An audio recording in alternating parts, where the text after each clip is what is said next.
Wie unterscheidet sich Just-in-Time-Teaching vom Flipped Classroom?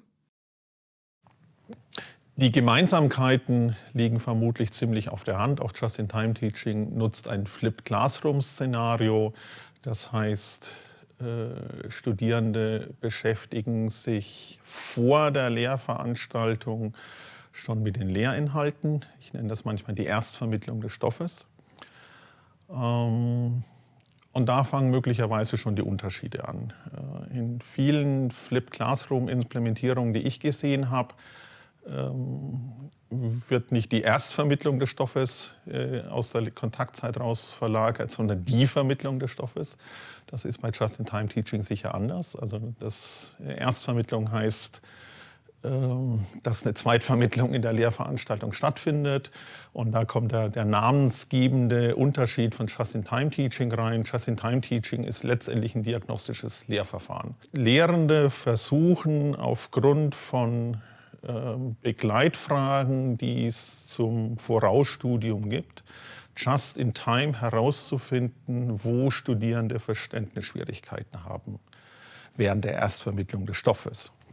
Und entscheiden dann just in time, was sie in der Kontaktzeit, in der Zweitvermittlung sozusagen thematisieren.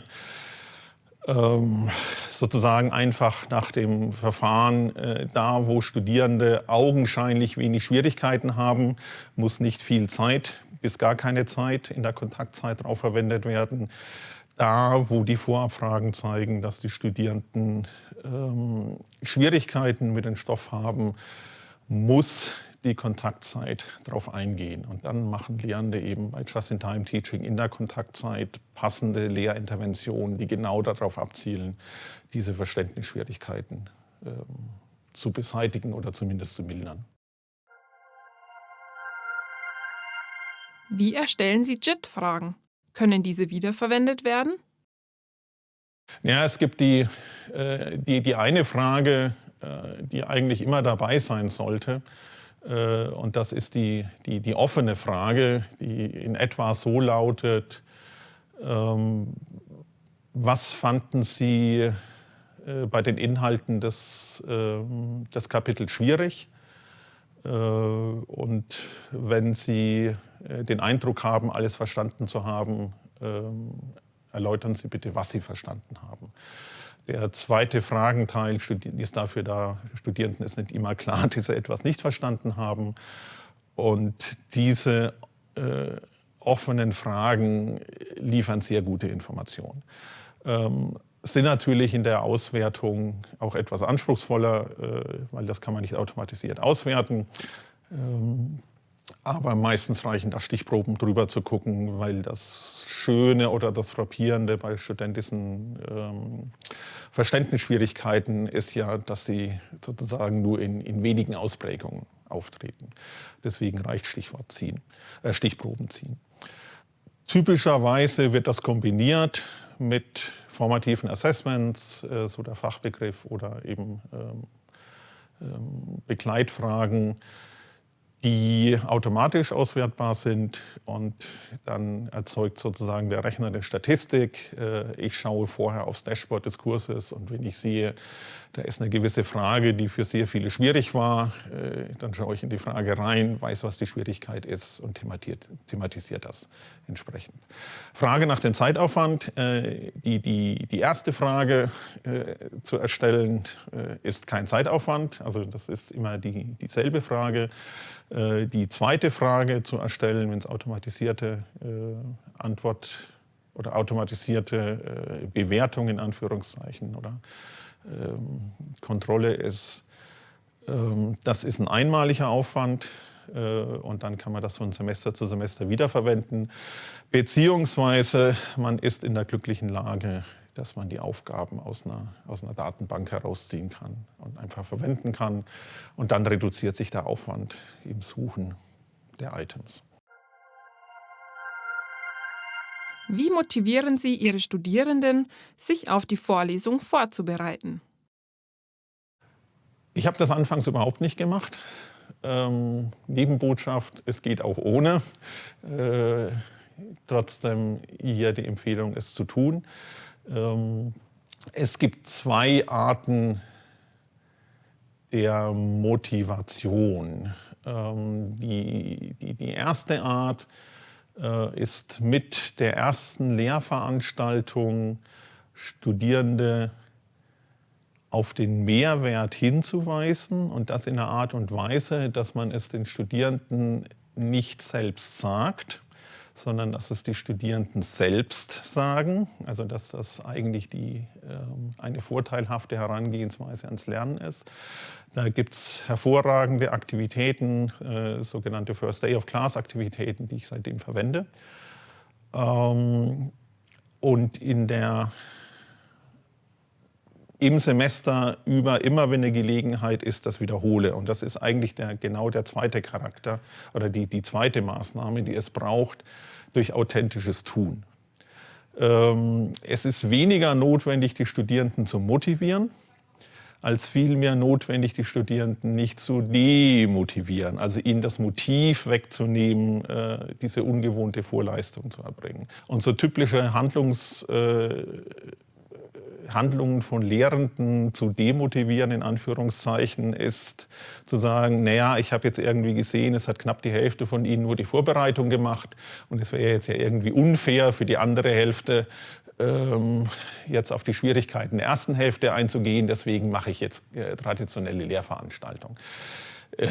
Zum einen ist es unfair gegenüber der ersten Hälfte und die es gemacht haben, werden irgendwann sagen, ja, warum tue ich mir das überhaupt an, wenn sowieso nur ganz normale Transferlehrveranstaltung stattfindet. Also der wichtige Punkt ist einfach authentisch zu sein und nicht Dinge zu tun, die Studierenden einen Anreiz bieten, das nicht zu tun, was sie tun sollten. Da waren jetzt viele Nichts in dem Satz, aber das ist genau das, was zu tun ist. Also das zu tun, um zu verhindern, dass das, was nicht passieren soll, auch nicht geschieht.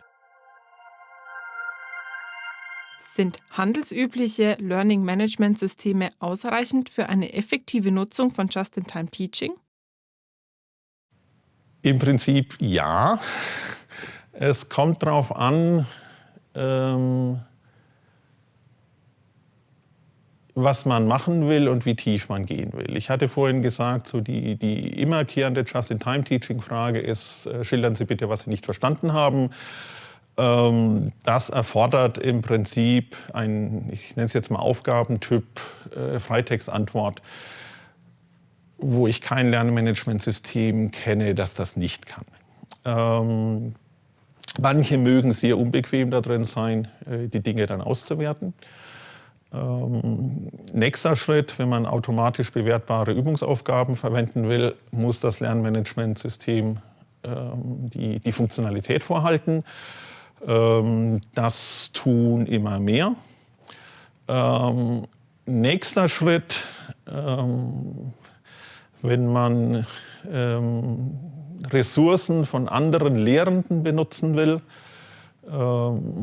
um sich den Zeitaufwand zu ersparen oder irgendwie weiß, andere haben da hervorragende Ressourcen, die gut in den Kurs passen, dann wird es meistens schwierig, weil nach meinem Kenntnisstand eigentlich nur ein Lernmanagementsystem vernünftig den Austausch von Ressourcen unterstützt. Das war jetzt der Werbeblock, ohne das Lernmanagementsystem zu nennen. Kombinieren Sie Just-in-Time-Teaching mit anderen aktivierenden Lehrmethoden? Ja, die Standardkombination in den MINT-Disziplinen ist zumindest die Just-in-Time-Teaching Peer Instruction-Kombination.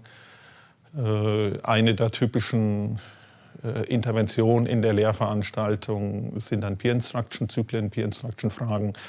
Ich verwende ziemlich viel Whiteboards, kleine, vielleicht so A2 große Whiteboards, wo Studierende in Dreiergruppen Aktivitäten zusammen bearbeiten, die dann letztendlich wieder gewissen Designkriterien genügen und letztendlich dafür da sind, den Studierenden zu helfen, ihre Schwierigkeiten zu überwinden. Welche Überlegungen zu Aufwand und Ressourcen sind für Lehrende bei der Implementierung von Just-in-Time-Teaching wichtig? Just-in-Time-Teaching ist eine große und großartige Sache. Ich sollte vielleicht erstmal das Großartige benennen, betonen, aber es ist eine große Sache. Das ist eine Intervention, die man mal nicht so eben macht. Und es ist eine Intervention, die sich auf eine Zeitskala von ganzen Semester erstreckt. Also im Gegensatz zu anderen Dingen wie, was weiß ich, ein Think Pair Share oder mal ein Whiteboard einsetzen oder Peer Instruction. Das kann ich mal eben so ausprobieren und so erste Erfahrungen sammeln. Und wenn ich das jetzt nicht ganz kontinuierlich mache, dann ist das vielleicht etwas suboptimal, aber das ist okay. Just-in-Time-Teaching lässt sich nur auf einer Zeitskala von einem Kurs, von einem Semester ausprobieren. Also es bringt nichts zu sagen, so in Woche 3 oder 4 macht man mal, oder in Woche 3 und 4 macht man mal Just-in-Time-Teaching. Auch für Studierende ist es eine große Umstellung und die müssen lernen, damit zurechtzukommen. Ich kriege typischerweise nach einem Drittel des Semesters das Feedback von Studierenden, dass sie jetzt in Just-in-Time-Teaching dabei sind. Also so nach dem Motto, Herr Riegler, ich wollte Ihnen jetzt schon häufiger sagen, ich habe am Anfang des Semesters nicht geglaubt, dass es funktioniert. Aber ich sehe, das funktioniert und das ist genau das Richtige. Und das braucht eben für Studierende eine gewisse Zeit, das zu erkennen. Und wenn wir jetzt mal so gucken, Drittel des Semesters sind so 4, 5 Wochen. Das heißt, Studierende sind so 4, 5 Mal den Just-in-Time-Teaching-Prozess durchgelaufen. Das ist nicht besonders häufig, aber es ist immerhin mehr als 1 oder 2 Mal durchlaufen. Das ist meine große Empfehlung, wenn Sie das tun, und es ist großartig und es empfiehlt es, sich zu tun, tun Sie das für den ganzen Kurs und holen Sie sich auch gern Unterstützung von erfahrenen Lehrenden oder aus Ihrem lokalen Teaching Center ein.